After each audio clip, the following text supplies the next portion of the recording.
저는 윤영희입니다. 올해 63세죠.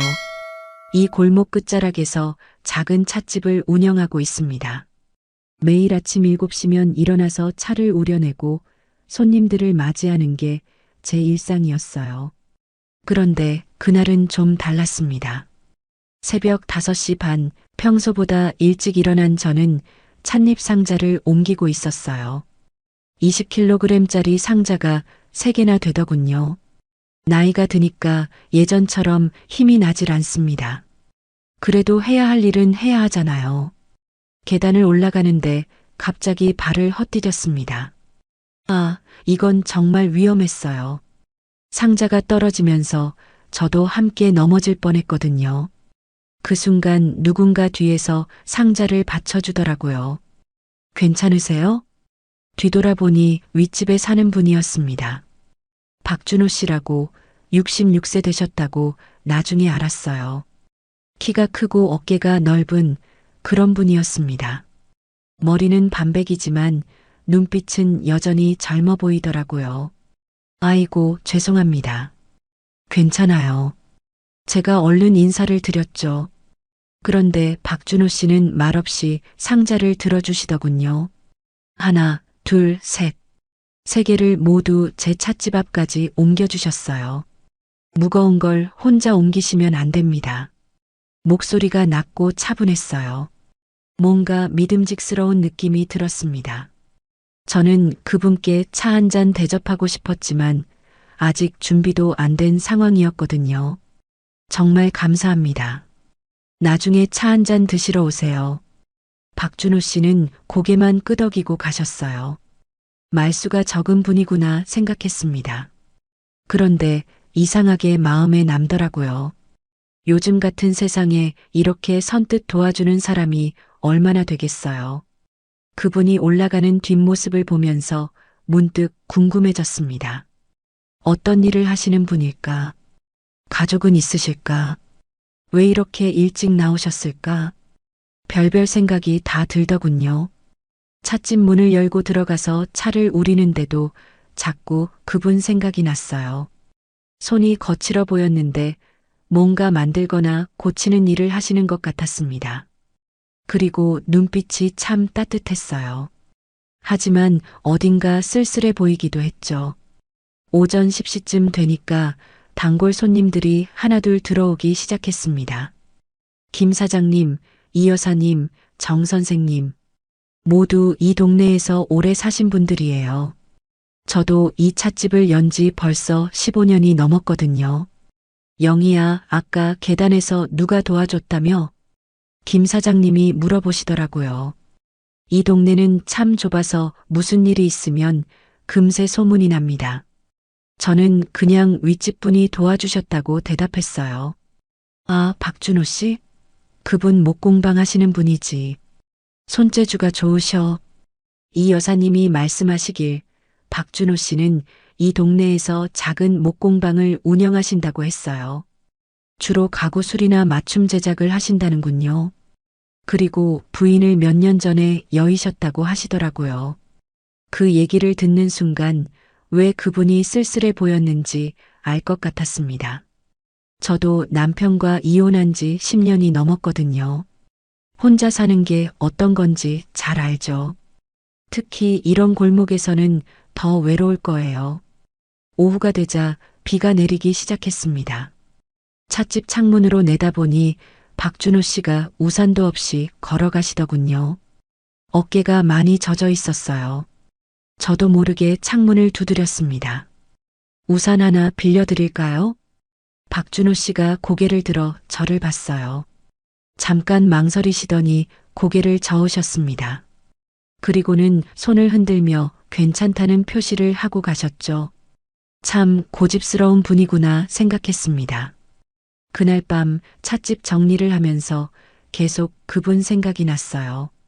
아침에 상자를 들어주실 때 손이 얼마나 따뜻했는지, 목소리가 얼마나 다정했는지, 오랜만에 누군가에게 고마움을 느꼈거든요.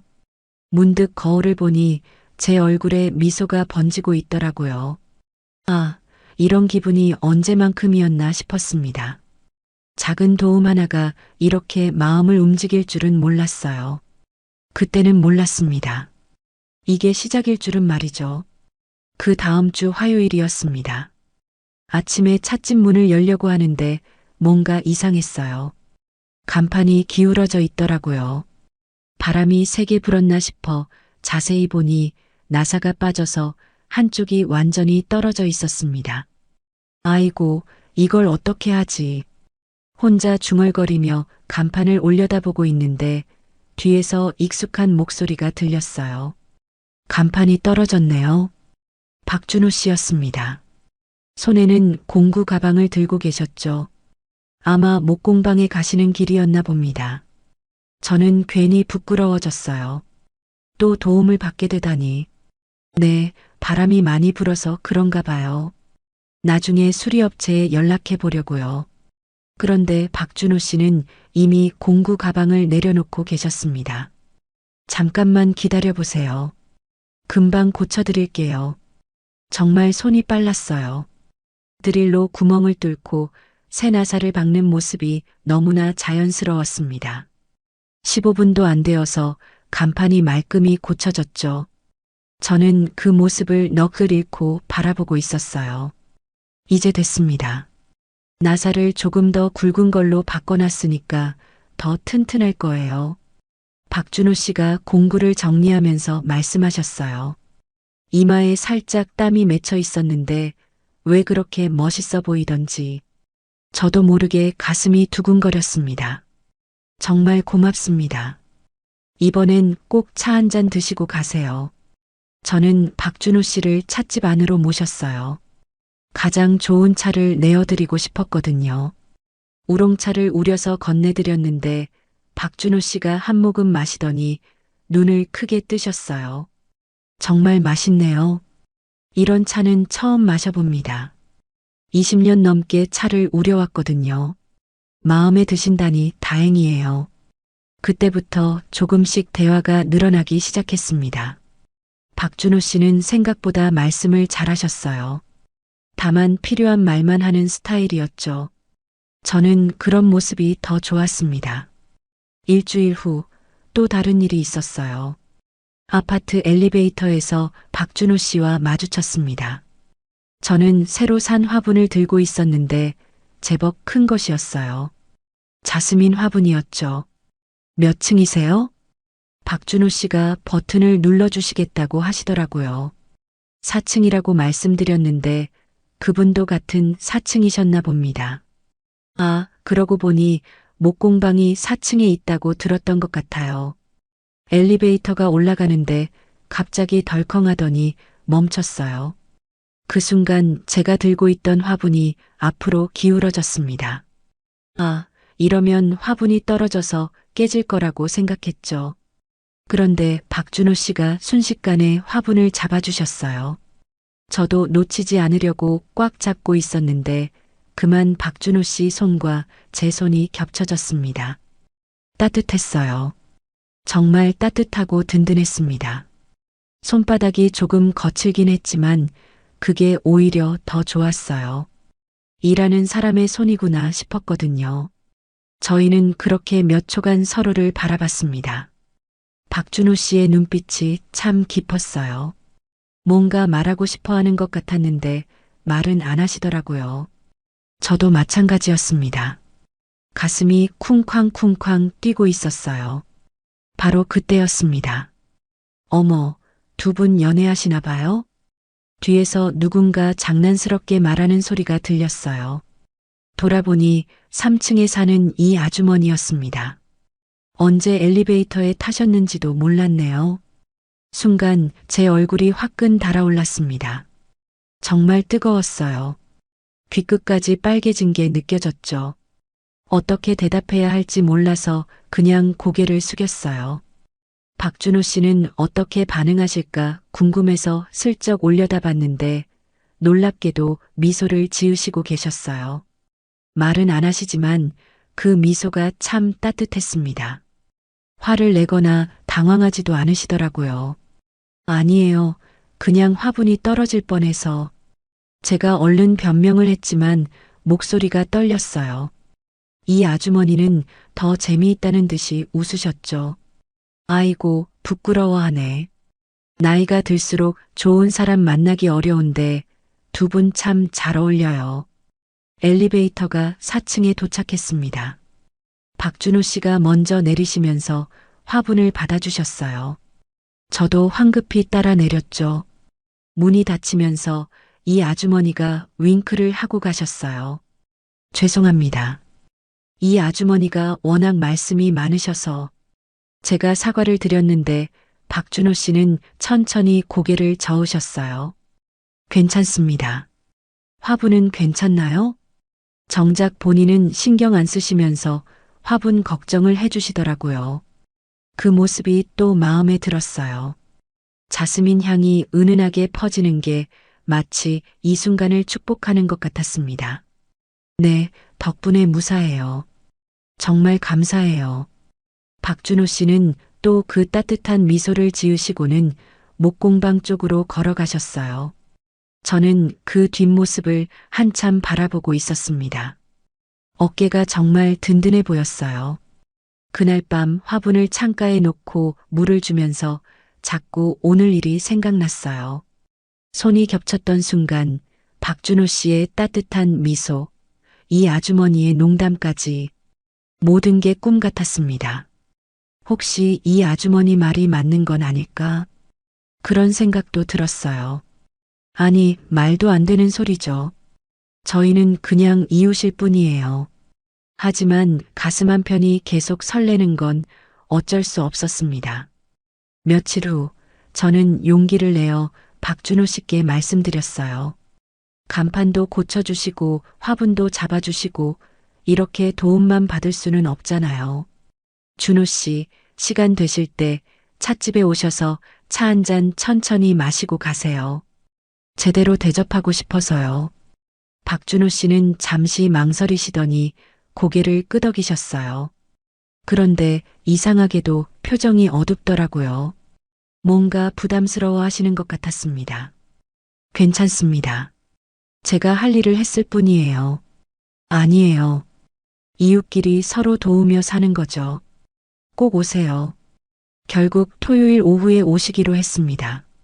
저는 그날을 위해 특별히 준비했어요. 가장 좋은 차잎을 골라놓고 찻잔도 제일 예쁜 걸로 준비했죠. 왜 이렇게 떨리는지 모르겠더라고요. 박준호 씨가 찻집에 들어오실 때 향긋한 차 냄새가 가득했어요. 저는 제일 자신 있는 백차를 우렸습니다. 은은하면서도 깊은 맛이 나는 차죠. 와, 정말 좋은 향이 나네요. 박준호 씨가 차를 한 모금 마시더니 눈을 감으셨어요. 천천히 음미하시는 모습이 참 진지했습니다. 차를 제대로 아시는 분이구나 생각했죠. 어떻게 이런 맛이 날 수 있나요? 정말 신기해요. 20년 넘게 차만 우려왔거든요. 좋아해 주시니 기분이 좋네요. 그렇게 1시간 정도 차를 마시며 이야기를 나눴어요. 박준호 씨는 생각보다 말씀을 많이 하셨습니다. 목공 이야기, 나무 이야기, 이 동네에서 살아온 이야기까지. 저는 그분의 목소리에 푹 빠져들었어요. 제 목공방도 구경해 보실래요? 별건 없지만 박준호 씨가 조심스럽게 제안하셨어요. 저는 깜짝 놀랐습니다.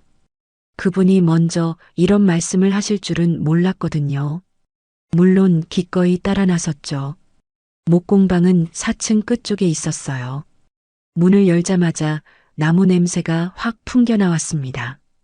정말 좋은 냄새였어요.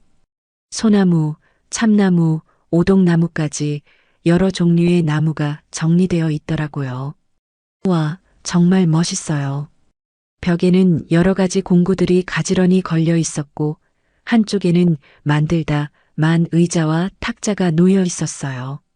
박준호 씨의 손길이 느껴지는 작품들이었습니다. 그런데 구석진 곳에 작은 의자 하나가 눈에 띄었어요. 다른 가구들과는 달리 낡아 보였는데 뭔가 특별해 보였습니다. 저도 모르게 그 의자로 걸어갔죠. 이 의자 참 예뻐요. 언제 만드신 거예요? 순간 박준호 씨의 표정이 변했어요. 밝던 얼굴이 급작스럽게 어두워졌습니다. 한참 동안 말을 못 하시더라고요. 제가 뭔가 잘못 물어본 것 같아서 불안해졌어요. 아내가 마지막으로 앉던 의자입니다. 목소리가 많이 작아졌어요. 박준호 씨가 의자를 바라보는 눈빛이 참 슬퍼 보였습니다. 저는 어떻게 말해야 할지 몰라서 그냥 조용히 서 있었어요. 아내가 아팠을 때 매일 이 의자에 앉아서 제가 일하는 걸 지켜봤어요. 말은 못했지만 눈빛으로 응원해줬죠. 지금도 가끔 이 의자를 보면 아내가 앉아 있을 것 같아서 박준호 씨의 목소리가 떨렸어요. 눈가가 촉촉해지는 게 보였습니다. 저도 모르게 가슴이 먹먹해졌죠. 이런 깊은 상처가 있으셔구나 생각했어요. 얼마나 힘드셨을까요? 제가 조심스럽게 말을 건넸어요. 박준호 씨는 고개를 끄덕이시더니 깊은 한숨을 내쉬셨습니다. 3년이 지났는데도 아직 받아들이기 어려워요. 혼자 사는 게 이렇게 외로운 줄 몰랐습니다. 그 말을 들으니 저도 가슴이 아팠어요. 저 역시 혼자 살아본 경험이 있어서 그 외로움을 너무 잘 알거든요. 문득 저의 상처도 털어놓고 싶어졌습니다. 저도 비슷한 경험이 있어요. 박준호 씨가 저를 바라봤어요. 궁금하다는 표정이었습니다. 저는 용기를 내어 이야기를 시작했어요. 제 찻집에도 깨진 찻잔이 하나 있어요. 전 남편과 마지막으로 다퉜던 날 그 사람이 던져서 깨진 찻잔이죠. 박준호 씨의 눈빛이 조금 놀란 듯 했어요. 제가 이혼했다는 걸 처음 알았나 봅니다. 왜 버리지 않고 가지고 계세요? 모르겠어요. 버려야 한다는 건 알지만 자꾸 미루게 되더라고요. 그때의 아픔을 잊으면 안 될 것 같아서인지. 저도 목소리가 떨렸어요. 그 깨진 찻잔을 볼 때마다 떠오르는 기억들이 있거든요. 결혼 생활의 마지막 순간들, 배신감, 절망감까지. 상처는 쉽게 아물지 않더라고요. 박준호 씨가 깊게 공감하시는 표정이었어요. 그 순간 우리 둘 사이에 뭔가 특별한 연결감이 생긴 것 같았습니다. 서로의 아픔을 이해하는 사람을 만났다는 안도감이랄까요? 그래도 이렇게 좋은 사람을 만났으니까 다행이네요. 박준호 씨가 작게 미소를 지으셨어요. 슬픈 미소였지만 따뜻했습니다. 저도 괜히 눈물이 날 것 같아서 고개를 돌렸어요. 저도 마찬가지예요. 이렇게 이해해 주시는 분을 만나서 감사해요. 그날 우리는 오랫동안 이야기를 나눴습니다. 과거의 상처, 혼자 사는 어려움, 그리고 미래에 대한 작은 희망까지. 박준호 씨의 의자와 제 찻잔이 우리를 이어준 것 같았어요. 해가 지고 나서야 저는 찻집으로 돌아왔습니다. 그날 밤 깨진 찻잔을 바라보면서 생각했어요. 이제 이 찻잔이 예전처럼 아프지만은 않더라고요. 누군가 제 마음을 이해해 준다는 것만으로도 위로가 되었거든요. 7월 말의 어느 무더운 저녁이었습니다. 하루 종일 찌는 듯한 더위가 이어지더니 저녁이 되자 먹구름이 몰려오기 시작했어요. 곧 비가 올 것 같았죠. 저는 찻집에서 하루를 마무리하고 있었습니다. 찻잔을 정리하고 테이블을 닦으면서 창밖을 내다보니 번개가 번쩍번쩍 치고 있더라고요. 곧이어 천둥 소리가 우르르 울렸어요. 비가 많이 오겠네. 혼자 중얼거리며 촛불을 몇 개 준비해뒀습니다. 이런 날엔 정전이 자주 되거든요. 아니나 다를까 빗방울이 떨어지기 시작하더니 순식간에 폭우로 변했어요. 찻집 창문을 두드리는 빗소리가 점점 거세졌습니다. 마치 누군가 문을 두드리는 것처럼 요란했죠. 저는 서둘러 문단속을 하고 있었는데 갑자기 주변이 깜깜해졌어요. 어머, 정전이네. 예상했던 일이지만 막상 어둠이 찾아오니 조금 무서웠습니다. 저는 서둘러 준비해둔 촛불에 불을 켰어요. 작은 불빛이지만 마음이 좀 놓이더라고요. 바로 그때 찻집 문을 두드리는 소리가 들렸습니다. 빗소리가 워낙 커서 처음엔 못 들었는데 계속 두드리더라고요. 누굴까 싶어 문 쪽으로 가니 밖에서 목소리가 들렸어요. 영희 씨, 저 준호입니다. 괜찮으세요? 박준호였습니다. 이런 날씨에 왜 왔을까 싶어 얼른 문을 열었어요. 손전등을 들고 있었는데 온몸이 비에 젖어 있더라고요. 아이고, 왜 이런 날씨에 왔어요? 어서 들어와요. 정전된 것 같아서 혹시 무서워할까봐 왔습니다. 박준호의 말을 듣는 순간 가슴이 따뜻해졌어요. 이렇게 저를 걱정해 주다니. 저는 얼른 수건을 가져다 드렸죠. 정말 고마워요. 막 정전됐는데 딱 왔네요. 다행이네요. 혼자 있으면 무서울 텐데. 박준호가 젖은 머리를 닦으면서 주위를 둘러봤어요. 촛불 몇 개가 켜져 있어서 찻집 안이 은은하게 밝혀져 있었죠. 평소와는 전혀 다른 분위기였습니다. 차 한 잔 드릴게요. 몸도 차가울 텐데. 저는 가스레인지에 물을 끓였어요. 전기는 나갔지만 가스는 괜찮더라고요. 따뜻한 차를 우려서 박준호에게 건네드렸습니다. 감사합니다. 박준호가 차를 받으면서 제 손에 살짝 스쳤어요. 그 순간 또 심장이 두근거렸습니다. 촛불빛에 비친 박준호의 얼굴이 평소보다 더 다정해 보였어요. 우리는 촛불을 사이에 두고 마주 앉았습니다. 밖에서는 여전히 비가 거세게 내리고 있었고 천둥 소리도 계속 들렸죠. 하지만 이상하게 무섭지 않았어요. 박준호가 있어서 그런가 봅니다. 이런 분위기도 나쁘지 않네요. 박준호가 작게 미소 지으며 말했어요. 촛불이 흔들리면서 얼굴의 그림자가 어렸다 사라졌다 했습니다. 뭔가 신비로운 느낌이었어요. 네, 전기 불빛보다 이게 더 따뜻한 것 같아요. 저도 자연스럽게 대답했지만 속으론 많이 떨리고 있었어요. 이렇게 둘이서 촛불 아래 앉아 있으니까 뭔가 특별한 기분이 들더라고요.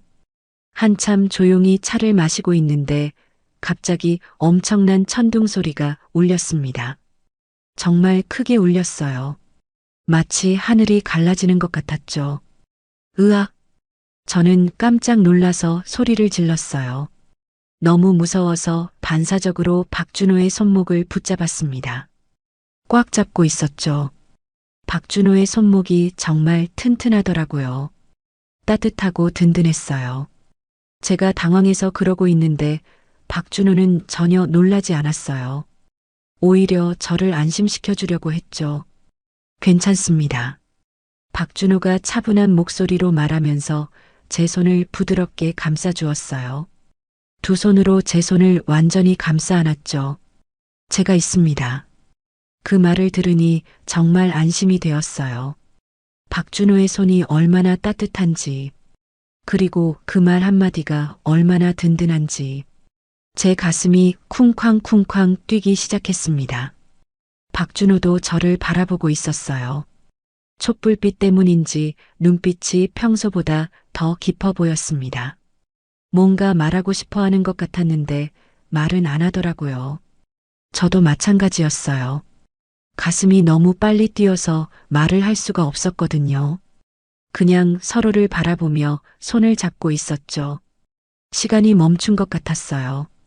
밖에서는 계속 비가 내리고 있었지만 더 이상 무섭지 않았습니다.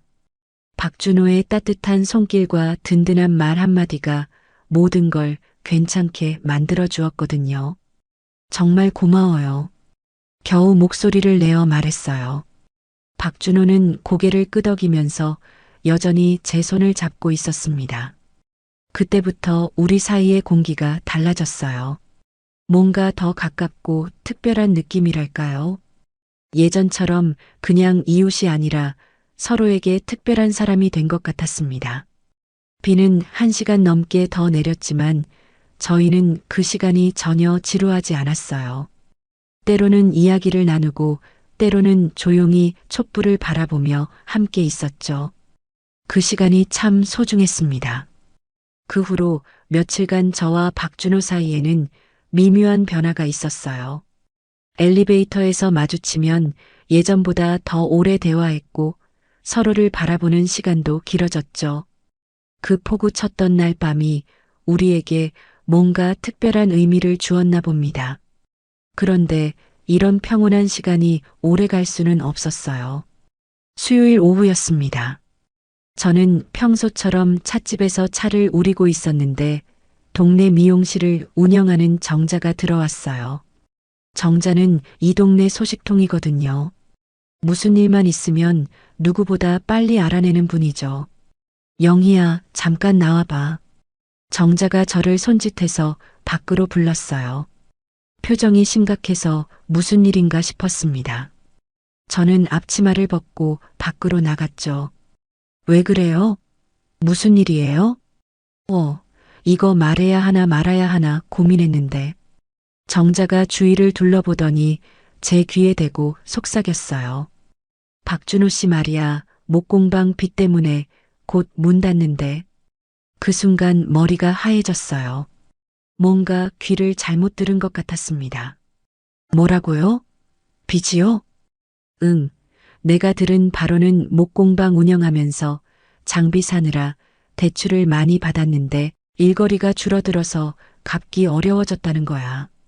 정자의 말이 계속 이어졌지만 저는 제대로 듣지 못했어요. 머릿속이 복잡해졌거든요. 박준호가 그런 어려움을 겪고 있었다니. 왜 저에게는 말하지 않았을까요? 얼마나 심각한 거예요?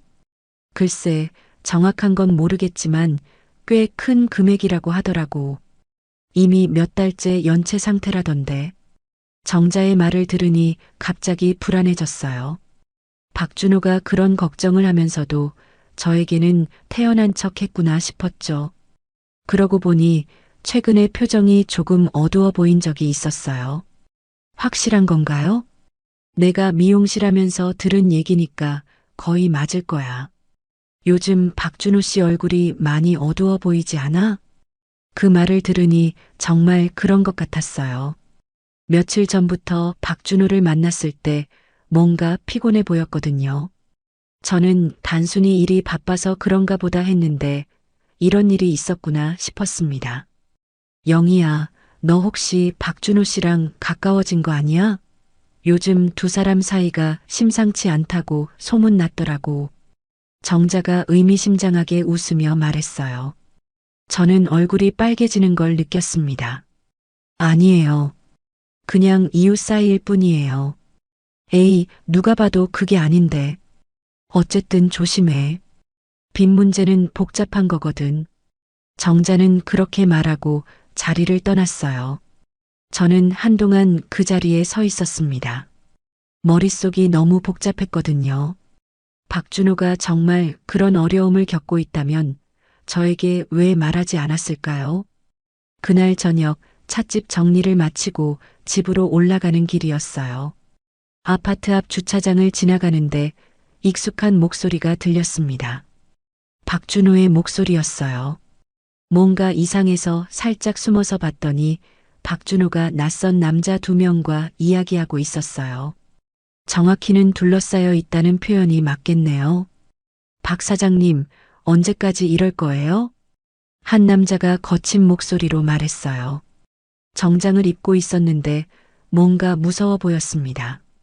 조금만 더 기다려주세요. 다음 달까지는 꼭. 박준호가 고개를 숙이며 말했어요. 평소 당당하던 모습과는 전혀 달랐습니다. 제 가슴이 아파왔어요. 다음 달, 지난달에도 같은 말씀하셨잖아요. 빚은 언제 갚으실 겁니까? 다른 남자가 더 큰 소리로 다그쳤어요. 박준호는 애써 웃으려고 했지만 표정이 굳어 있었습니다. 정말 죄송합니다. 일거리가 좀 줄어서 그런데 곧 나아질 거예요. 나아질 거라고요? 지금 경기가 어떤데 나아져요. 우리도 사업하는 사람인데 이런 식으로 끌 수는 없어요. 저는 숨어서 그 장면을 지켜보면서 가슴이 무너지는 것 같았어요. 박준호가 이런 굴욕적인 상황에 놓여 있다니. 그런데 왜 저에게는 말하지 않았을까요? 한 달만 더 주세요. 제발. 박준호의 목소리가 떨렸어요. 저는 그 순간 뛰어나가서 뭔가 도와주고 싶었지만 발이 떨어지지 않았어요. 어떻게 해야 할지 모르겠더라고요. 한 달? 그럼 이자까지 포함해서 정확히 계산해 드릴게요. 다음에 또 이런 식이면 법적 조치 취할 거예요. 남자들이 뭔가 서류를 건네고 가더라고요. 박준호는 그 자리에 혼자 남아서 서류를 바라보며 깊은 한숨을 쉬었어요. 저는 그때까지도 숨어 있었습니다. 나서서 뭔가 말을 해야 할 것 같았는데 용기가 나지 않았어요. 박준호가 제게 이런 모습을 보이고 싶어 하지 않을 거라는 생각도 들었고요. 박준호가 터벅터벅 걸어가는 뒷모습이 너무 쓸쓸해 보였어요. 어깨가 축 처져 있었고 평소의 당당한 모습은 온데간데 없었죠. 그날 밤 잠을 이룰 수 없었어요. 자꾸 박준호가 굴복당하는 모습이 떠올랐거든요. 그리고 정자의 말도 계속 머릿속을 맴돌았어요. 빚 문제는 복잡하다는 그 말이요. 저는 침대에 누워서 천장을 바라보며 생각했어요. 박준호와 가까워지고 있다고 생각했는데 정작 중요한 문제는 저에게 숨기고 있었구나. 과연 저희가 진짜 가까운 사이였을까요? 불안감이 점점 커졌어요. 혹시 박준호가 저에게 접근한 것도 다른 이유가 있는 건 아닐까? 돈 때문에 어려워진 상황에서 저를 이용하려는 건 아닐까? 그런 의심이 자꾸 들더라고요. 전 남편도 처음엔 좋은 사람인 줄 알았는데 나중에 보니 거짓말투성이었거든요. 그때의 상처가 다시 떠올랐습니다. 또 같은 실수를 하는 건 아닐까요? 그 후 이틀 동안 저는 박준호를 피했어요. 엘리베이터에서 마주칠 것 같으면 계단을 이용했고 찻집에서도 창문 너머로 그가 지나가는 모습을 보면 괜히 다른 일로 바쁜 척했죠. 하지만 계속 피할 수는 없었어요. 마음속 의문들이 너무 많았거든요. 정말 빚 때문에 어려운 상황인지, 왜 저에게는 말하지 않았는지, 그리고 저와 가까워진 것도 혹시 다른 목적이 있는 건 아닌지. 목요일 저녁 더 이상 참을 수 없어서 박준호의 목공방 문을 두드렸어요. 손이 떨렸지만 꾹 참았습니다. 이런 일은 확실히 해야겠다고 생각했거든요. 영희 씨? 무슨 일이에요? 박준호가 문을 열고 반갑게 웃었어요. 평소처럼 따뜻한 미소였지만 저에게는 그 미소마저 가짜로 보였습니다. 제 표정이 심각해서인지 박준호의 얼굴도 점점 굳어지더라고요. 잠깐 이야기할 수 있을까요? 네, 들어오세요. 목공방 안으로 들어가니 나무 냄새가 여전했어요. 하지만 예전처럼 따뜻하게 느껴지지 않았습니다. 박준호는 의자 하나를 가져다 주며 앉으라고 했지만 저는 서 있었어요. 무슨 일인지 말씀해 보세요. 박준호가 조심스럽게 물었어요. 저는 한참 동안 말문이 막혔습니다. 어떻게 시작해야 할지 모르겠더라고요. 가슴이 두근두근 뛰었어요. 준호 씨, 목공방 빈 이야기 들었어요. 그 순간 박준호의 얼굴이 확 변했어요. 놀란 표정이었죠. 뭔가 들키면 안 될 일을 들킨 사람처럼 당황하더라고요. 누구한테 들었어요? 그게 중요한 게 아니죠. 정말인가요? 저는 떨리는 목소리로 물었어요. 박준호는 한참 동안 대답하지 못했습니다. 그 침묵이 저에게는 답이었어요. 영희 씨, 그건 며칠 전에 봤어요. 주차장에서 무서운 사람들한테 빚 독촉받는 거. 박준호의 어깨가 확 떨어졌어요. 더 이상 숨길 수 없다는 표정이었죠. 왜 말하지 않았어요? 제 목소리가 점점 커졌어요. 억지로 참고 있던 감정들이 터져나오기 시작했거든요. 영희 씨, 제가 설명은 무슨, 진심이라면 왜 숨겼습니까? 그 말이 나오자마자 저도 놀랐어요. 제가 이렇게 직설적으로 말할 줄 몰랐거든요. 박준호도 깜짝 놀란 표정이었어요. 진심이라면 왜 이런 중요한 일을 숨겼냐고요. 제 목소리가 떨렸어요. 눈물이 날 것 같았지만 참았습니다. 박준호는 고개를 떨구고 말을 못하더라고요. 대답해요. 저와 가까워진 것도 혹시 돈 때문인가요? 아니에요. 절대 그런 게 아니에요. 박준호가 급하게 부인했어요. 하지만 저는 이미 의심에 빠져 있었습니다. 그럼 왜 말 안 했어요? 차라리 처음부터 말했으면 이해했을 텐데. 부끄러웠어요. 박준호의 목소리가 작아졌어요. 이런 꼴이 되어서 어떻게 말을 해요? 좋아하는 사람 앞에서 좋아한다는 말을 들으니 가슴이 또 두근거렸어요. 하지만 동시에 더 화가 났습니다. 좋아한다고요? 그러면서 거짓말을 했다고요? 거짓말 한 게 아니에요. 그냥 말 안 했을 뿐이에요. 말 안 한 게 거짓말 아닌가요? 저는 진심으로 마음을 열었는데 제 목소리가 점점 격해졌어요.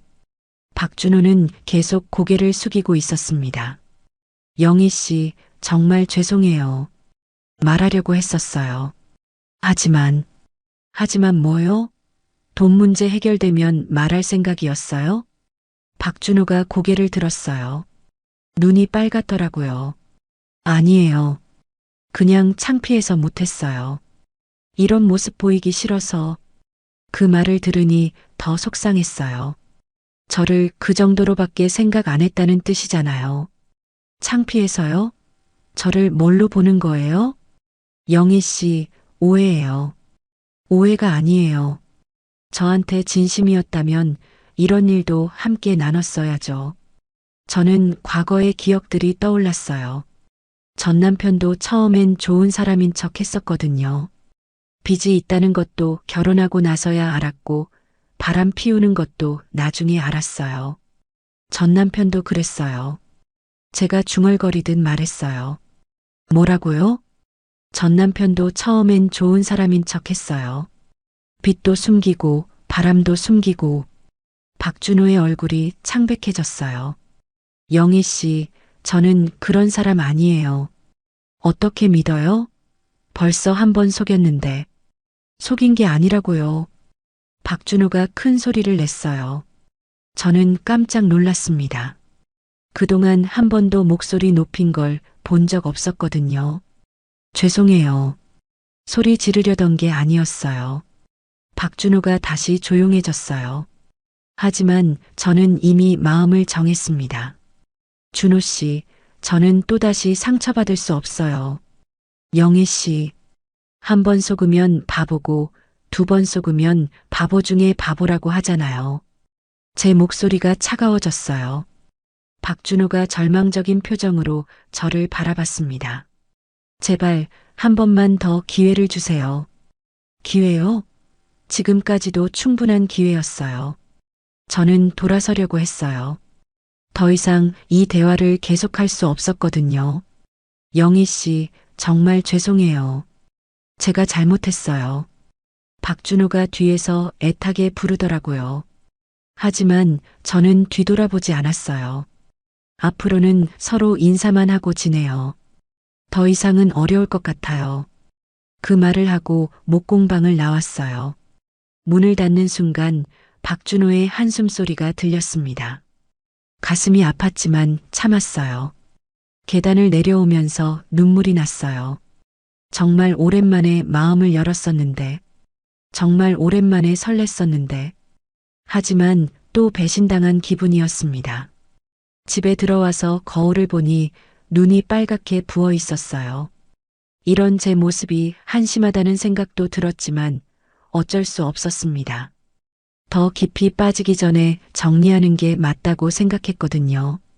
그날 밤 잠들기 전까지 박준호의 마지막 표정이 계속 떠올랐어요. 정말 절망적이고 슬퍼 보였었죠. 혹시 제가 너무 심하게 했나 싶기도 했지만 이미 엎질러진 물이었어요. 그 후로 한 달이 지났어요. 저는 박준호와 정말 인사만 하고 지냈습니다. 엘리베이터에서 마주쳐도 어색하게 고개만 끄덕이고 눈도 제대로 마주치지 않았어요. 박준호도 마찬가지였죠. 그런데 이상한 일이 생기기 시작했어요. 새벽 4시쯤 되면 복도에서 발소리가 들렸거든요.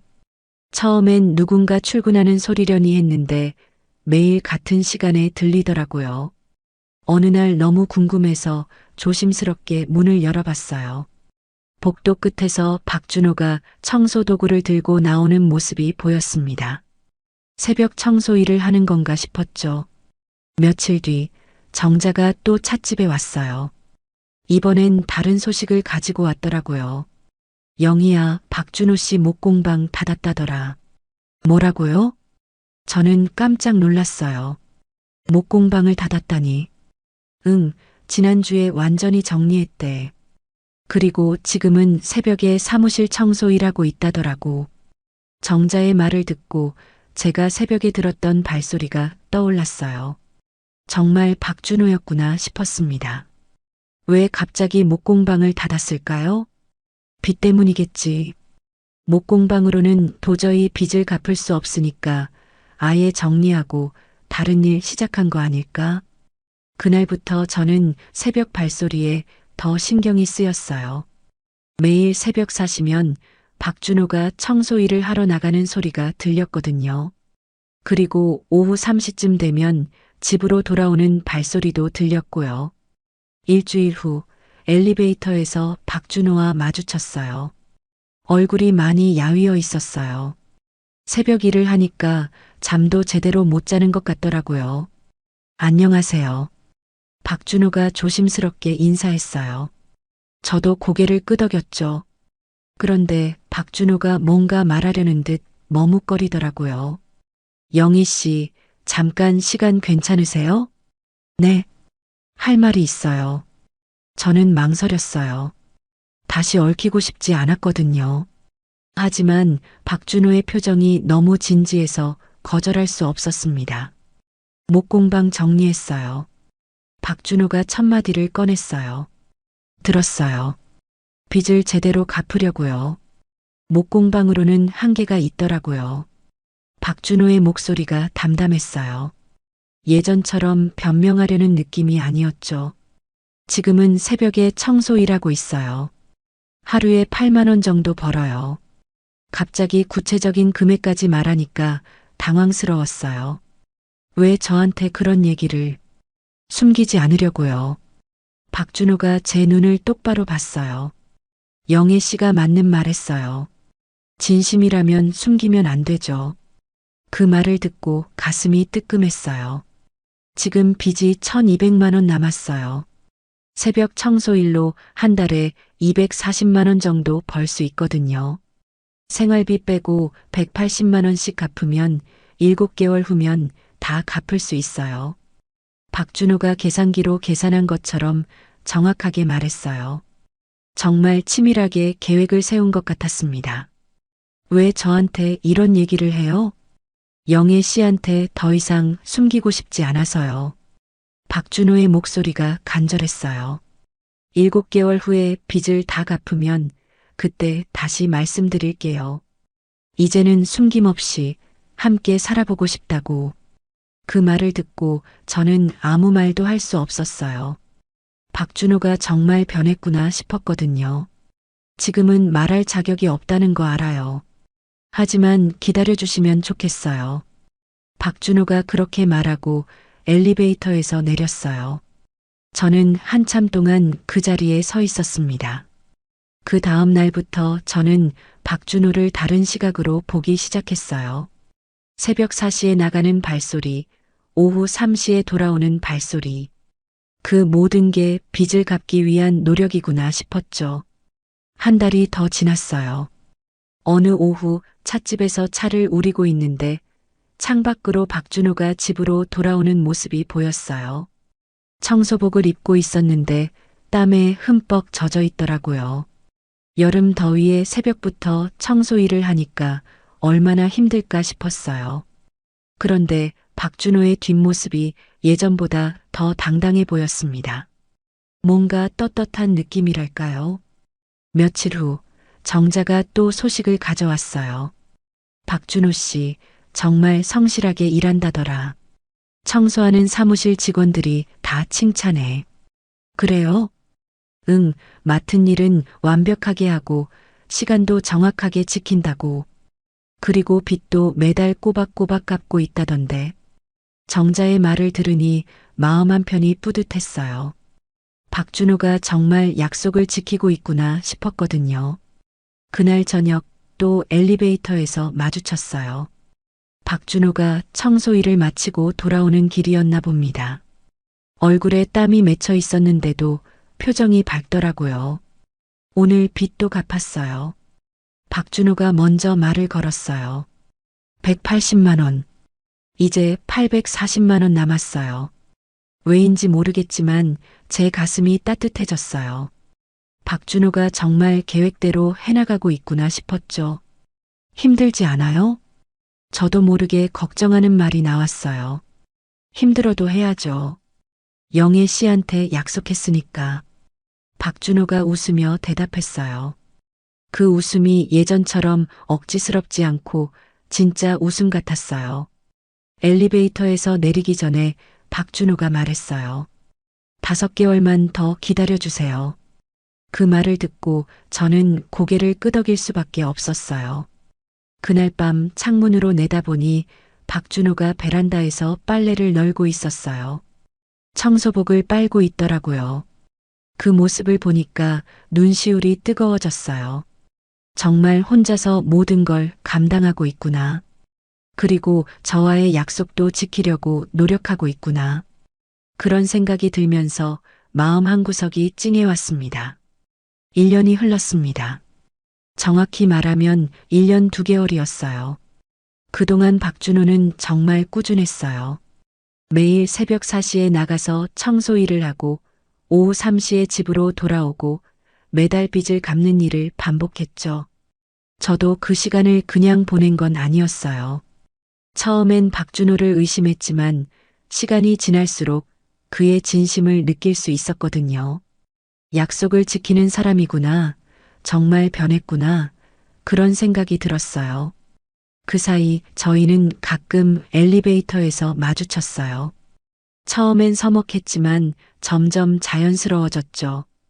박준호는 매번 빚 갚는 상황을 알려줬고 저는 그저 듣기만 했어요. 이번 달도 180만 원 갚았어요. 이제 120만 원 남았어요. 다음 달이면 다 갚아요. 마지막 60만 원 갚았어요. 그렇게 박준호는 약속한 대로 모든 빚을 갚았어요. 저는 그 과정을 지켜보면서 이 사람이 정말 믿을 만한 사람이구나 싶었습니다. 3월의 어느 저녁이었어요. 저는 찻집에서 하루 일을 마치고 집으로 올라가고 있었습니다. 엘리베이터를 타는데 박준호도 함께 탔어요. 오랜만에 둘만 있게 되었죠. 오늘 좀 일찍 들어오네요. 제가 먼저 말을 걸었어요. 평소보다 30분 정도 빨리 온 것 같았거든요. 네, 오늘로 청소일 마쳤어요. 저는 깜짝 놀랐어요. 빚도 다 갚았고 이제 목공일을 다시 시작하려고 해요. 박준호가 웃으며 말했어요. 오랜만에 보는 진짜 웃음이었어요. 축하해요. 정말 대단해요. 제 마음에서 우러나온 말이었어요. 1년 넘게 그 힘든 일을 해내다니 정말 존경스러웠거든요. 영애 씨 덕분이에요. 제가 뭘 했다고 기다려주셨잖아요. 그게 큰 힘이 되었어요. 엘리베이터가 천천히 올라가고 있었어요. 4층까지는 시간이 좀 걸리니까 우리는 계속 이야기를 나눴죠. 이제 뭘 할 거예요? 작은 목공방부터 다시 시작하려고 해요. 이번엔 욕심 부리지 않고 천천히. 박준호의 목소리에 확신이 담겨 있었어요. 예전과는 다른 느낌이었죠. 엘리베이터가 3층을 지나고 있었어요. 곧 4층에 도착할 텐데 박준호가 갑자기 정지 버튼을 눌렀어요. 잠깐만요. 저는 당황했어요. 왜 그래요? 박준호가 저를 바라봤어요. 눈빛이 진지했습니다. 영애 씨, 할 말이 있어요. 무슨 말이요? 제 가슴이 두근거리기 시작했어요. 뭔가 중요한 이야기인 것 같았거든요. 1년 동안 혼자 지내면서 많이 생각했어요. 박준호가 천천히 말을 시작했어요. 혼자가 힘들었던 날들이 많았어요. 새벽에 일어나서 청소하러 가는 길, 빚쟁이들한테 시달렸던 날들, 모든 게 힘들었어요. 저는 조용히 들었어요. 그런데 그럴 때마다 영희 씨 생각이 났어요. 언젠가 떳떳하게 마주볼 수 있는 사람이 되어야겠다고. 박준호의 목소리가 떨렸어요. 이제 빚도 다 갚았고 다시 시작할 준비도 됐어요. 그래서 말씀드리고 싶어요. 뭐요? 영애 씨와 함께라면 달라질 것 같습니다. 그 말을 듣고 제 가슴이 쿵 내려앉았어요. 혼자 사는 게 이렇게 외로운 줄 몰랐어요. 하지만 영애 씨와 함께라면 그 외로움도 이겨낼 수 있을 것 같아요. 박준호가 한 걸음 가까이 다가왔어요. 우리 같이 살아볼 수 있을까요? 그 순간 제 머릿속이 하얘졌어요. 1년 넘게 기다렸던 말이었거든요. 사실 저도 그동안 박준호를 지켜보면서 마음이 바뀌었어요.